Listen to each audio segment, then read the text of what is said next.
Ang huwaran ng kasipagan, pananampalataya at kabutihan. Inaalian ko po ang lahat na maging bahagi ng makabuluhang pagdiriwang na ito. Sa pagbubukas ng ating pagdiriwang, tunghayan natin ang maringal na pagpasok ng patron ng San Jose, ang Manggagawa, kasama ang ating altar service. San Jose, San Jose, pinta kasing dakila ng manggagawa. Sa simbahay lagi kang nagbabantay, amang butihin, kamay sa lupa, ni Jesucristong dinanakila. Kami dumudulog sa iyong pamamagitan, sa Diyos ating amang mapagmahal, na sana'y pagpalain at pagyamanin aming parokyang pinamayanan. Mga manggagawa, tangi sa'yo, tiwalang buhay ang naos sa iyo. Sa gawa'y tulungan at nang umunlad, ang buhay na ba at sa'yo'y matulan. Sa tulo ng pawis at punot ng laman, sa gitna ng hirap at kasipayuhan, kami magsisipag. Inaalihan po na lahat ay tumayo sa pagbibigay galang sa ating San Jose. Kasi kami tulungan. O San Jose, O San Jose. San Jose, San Jose, pinta kasing dakila ng manggagawa. Sa simbahay lagi kang nagbabantay, amang butihin, kamay sa lupa, ni Jesucristong dinanakila. Kami dumudulog sa iyong pamamagitan, sa Diyos ating amang mapagmahal, na sana'y pagpalain at pagyamanin aming parokyang pinamayanan. Mga manggagawa, tangi sa'yo, tiwalang buhay ang naos sa iyo. Sa gawa'y tulungan at nang umunlad, ang buhay na ba at sa'yo'y matulan. Sa tulo ng pawis at punot ng laman, sa gitna ng hirap at kasipayuhan, kami magsisikap magpagamdaman. Sintang pinta kasi kami tulungan. O San Jose, O San Jose.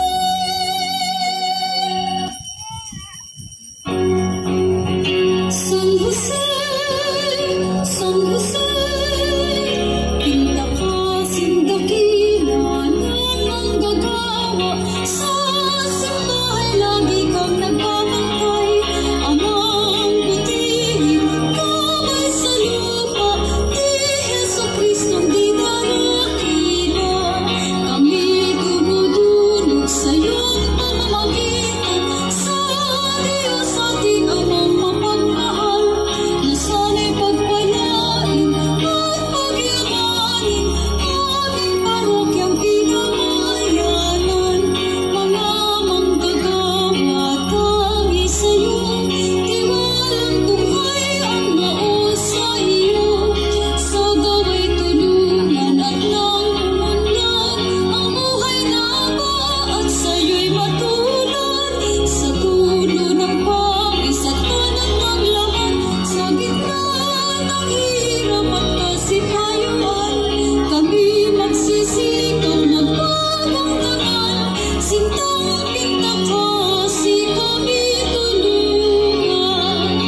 Ngayon naman, upang ipagdasal si San Jose at hilingin ang kanyang patnubay at proteksyon, tinatawagan ko po si Binibining Eloisa Muniz, ang ating LYC President, upang pamunuan ang panalangin kay San Jose.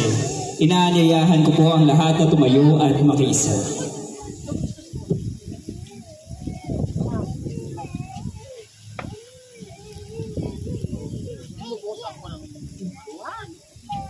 Let us bow our heads and feel the presence of the Lord. In the name of the Father, the Son, the Holy Spirit. Amen.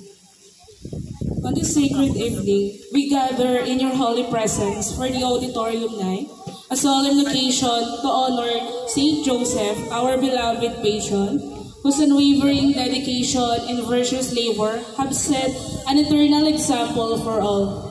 With grateful hearts, we unite as one community to uphold and sustain the noble endeavors for the fiesta of our church. We express our deepest gratitude for the abundant blessings you have showered upon us and for the opportunity to labor together in faith, fortifying our hearts and strengthening the very foundation of our church. We humbly offer our sincere thanks for the devoted officers of the fiesta, whose tireless efforts and unwavering commitment and planning in carrying out this sacred undertaking ensure their success. Their leadership, grounded in faith and selfless service, enables the flourishing of our church and the fulfillment of your divine will. We also extend our heartfelt appreciation to the people of Barangay Cabra, whose boundless unity and steadfast collaboration have been the cornerstone of this event's success. We thank you, O Lord, for granting peace to our island, a peace that binds our hearts in harmony. May this peace endure, that we may continue to live in love, compassion, and mutual support for one another. We are eternally grateful for the success of this evening's event, for all those who have gathered in support, and for the continued blessings that shall flow from the Fiesta projects, which give glory to your holy name. Lord, we humbly ask for your forgiveness for all our shortcomings. Forgive us for neglecting our duties and for failing to help those in need. There were times when we strayed from the example of Saint Joseph, who worked diligently and served with unwavering faith. Forgive us for our sins and failures in our faith and our service to the community.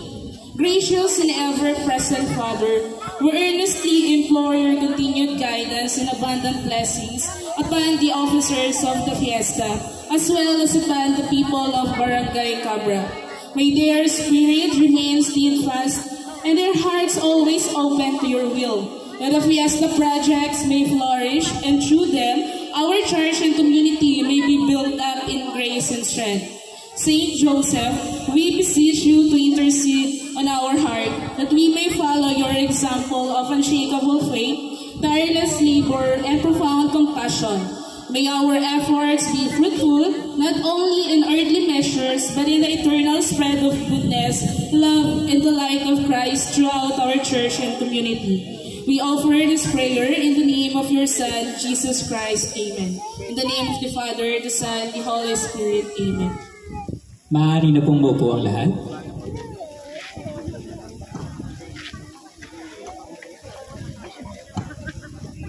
At upang bigyang inspirasyon ang ating pagtitipon, atin pong pakinggan ang isang mensahe mula sa ating mahal na tagapaglingkod ng Diyos. Palakpakan po natin si Reverend Father Philip Panton.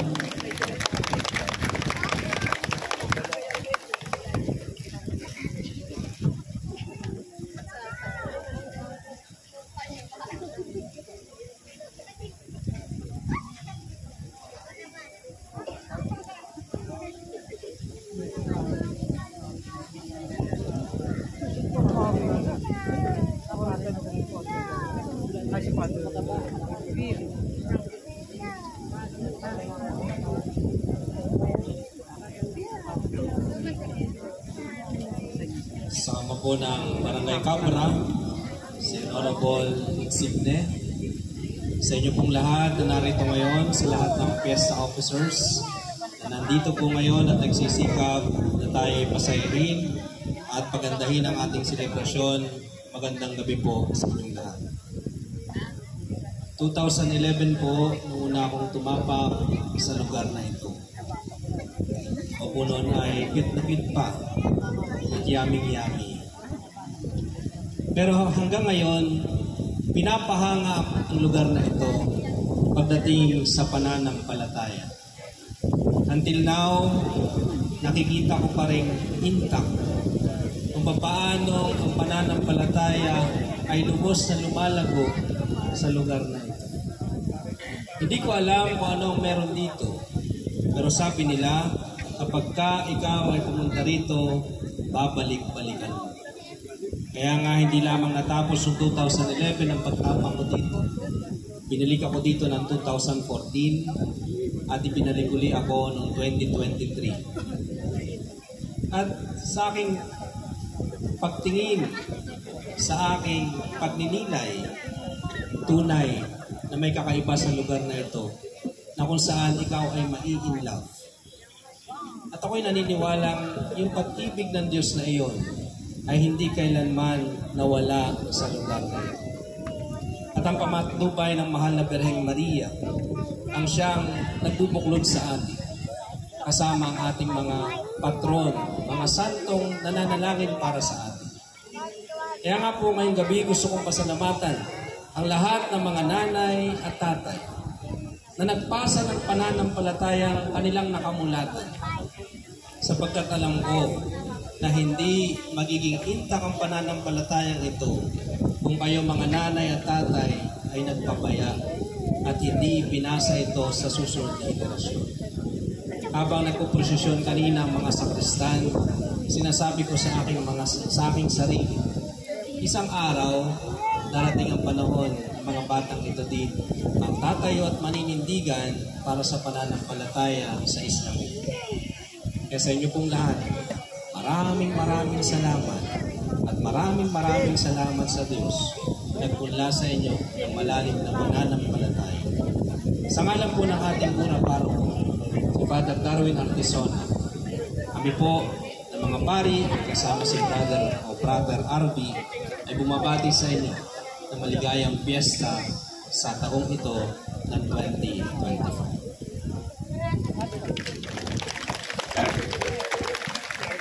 Maraming salamat po, Reverend Father Philip Anton, sa inyong makabuluhang mensahe.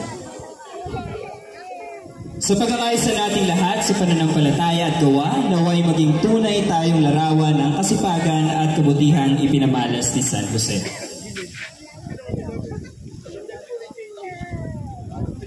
At ngayon po ay tinatawagan ang ating Fiesta President, Police Colonel Charlie Betty, kasama ang ating Fiesta Officers para sa ating flower offering kay San Jose.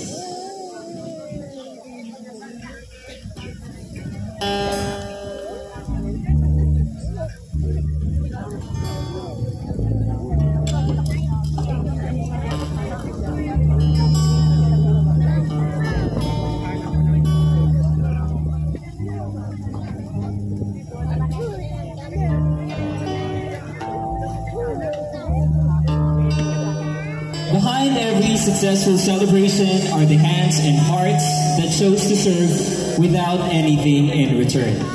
It is a great pleasure of mine to introduce to you the people behind this momentous event. Ladies and gentlemen, allow me to introduce you the entrance of the Fiesta 2025 officers.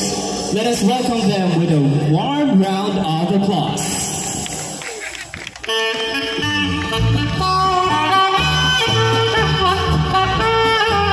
Led by our President, Police Colonel Charlie Betty, together with his wife, Mrs. Rochelle Betty.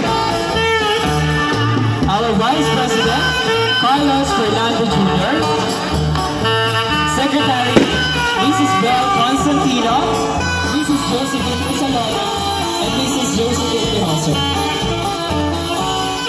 Treasurers, Ms. Cecil Villamar and Mrs. Nerma Lucas. Auditor, Mr. Carlos Isalona and Mrs. Melba Villas.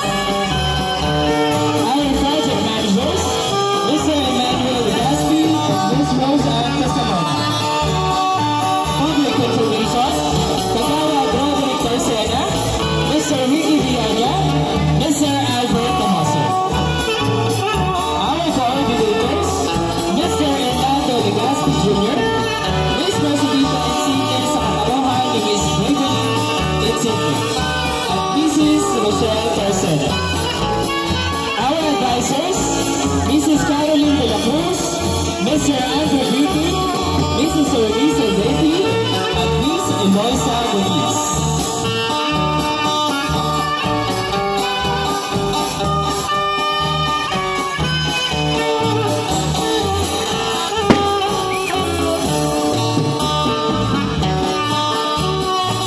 Muli po ay salubungin natin sila ng isang masigabong palakpakan, our Fiesta 2025 officers. At itutuloy na po ito sa ating flower offering sa ating San Jose.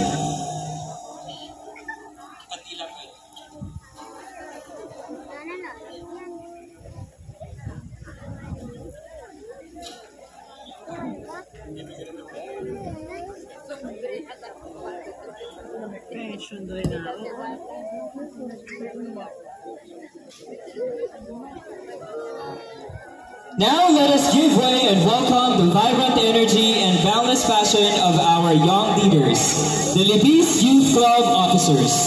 These inspiring young individuals have proven that the youth are truly the hope and strength of our community. Let's welcome them with an enthusiastic round of applause as they enter the hall. To start off, we have President Joyce Ingreso and Eloisa Muniz.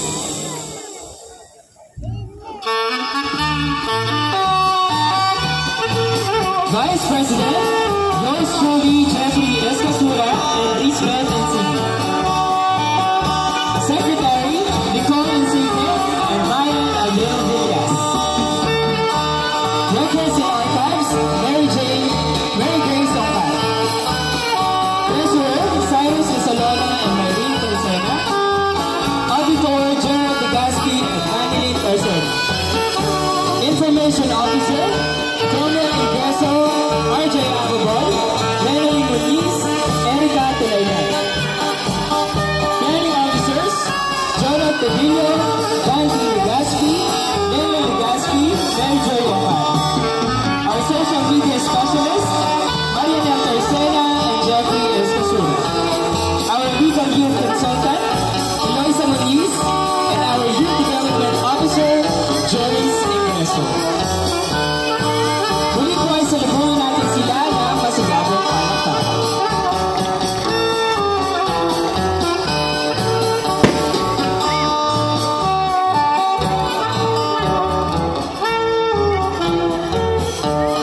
Maraming salamat po.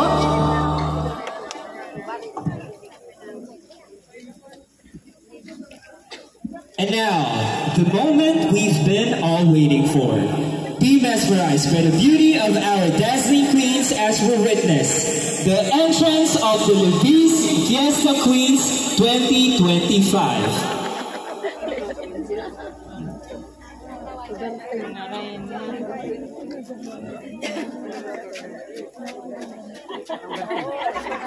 Tinatawagan ang ating reyna ng pagdadamayan sa katauhan ni Maria Flor Tercena Villanueva.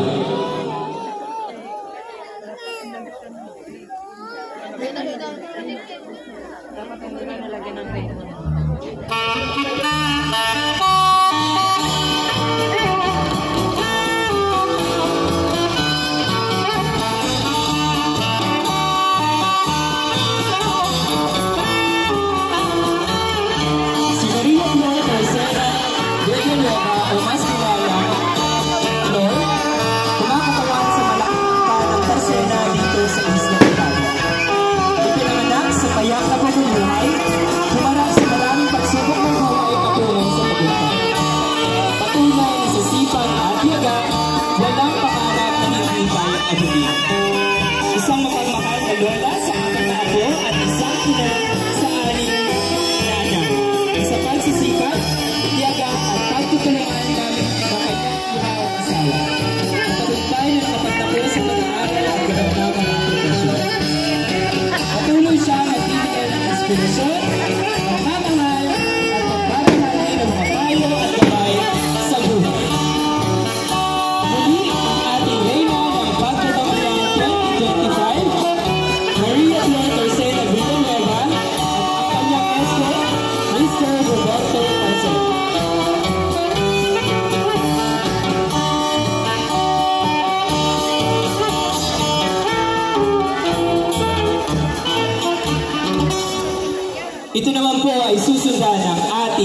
reyna ng Kawang-Gawa 2025 sa katauhan ni Ginang Imelda Torrelisa Tarcena.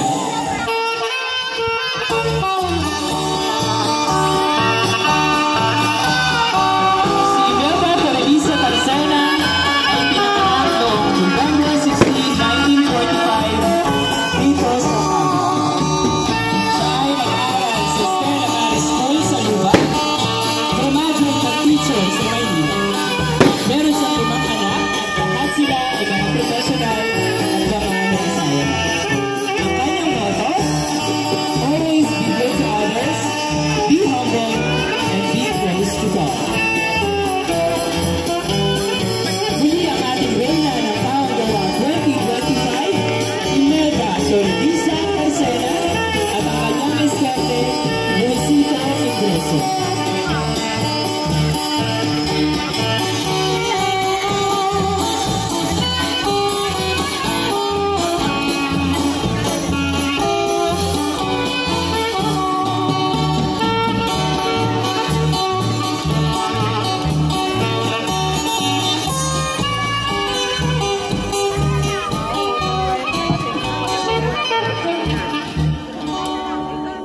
At ngayon ay tinatawagan ang ating Mutya ng Kapayapaan 2025 sa katauhan ni Johanna May Legaspi, nire-representa si Shane Pilay.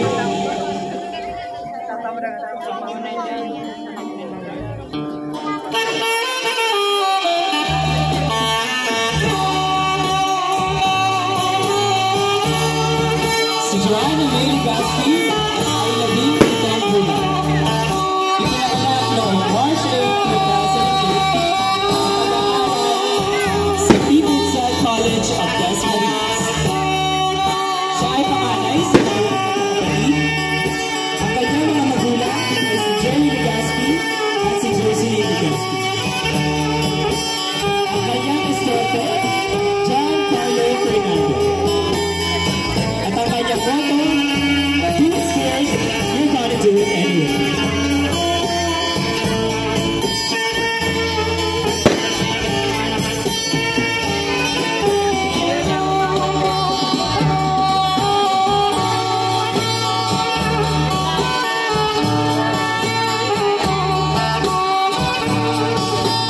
Muli ang ating Mutya ng Kapayapaan 2025 sa katauhan ni Johanna May Legaspi.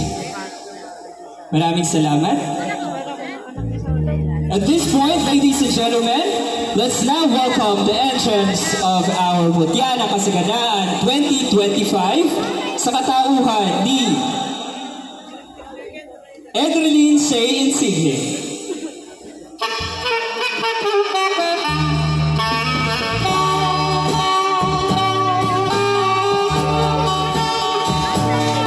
Siya ay pinanganak noong July 28, 2007.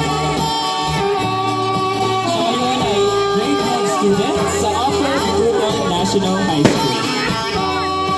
Ang kanyang pangarap ay maging flight attendant. Siya ay anak ni Arlina at Edmond Insigne.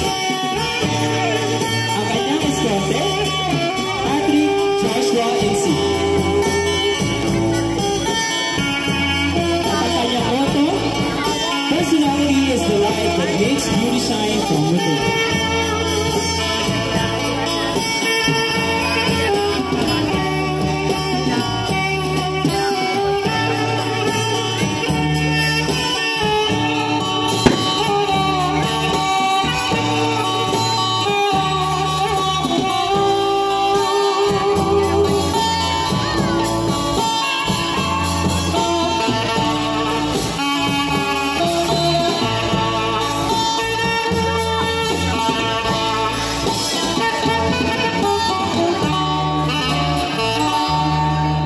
Thank you for your dazzling appearance, Edrelyn Shay. It is now time for us to witness the lady who made it to the top. To our esteemed guests, ladies and gentlemen. It is my great honor to present to you the entrance of our Mutya ng Kapistahan 2025. no other than Alessandra Nicole Tesalona.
Alessandra Nicole Tesalona.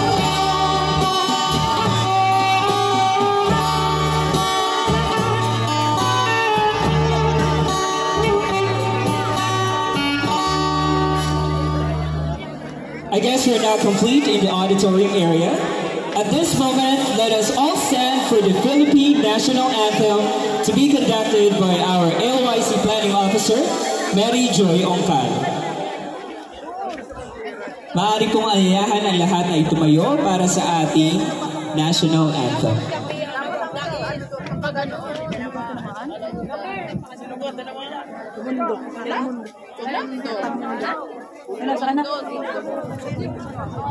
Bayan ang pambansang awit ng Pilipinas.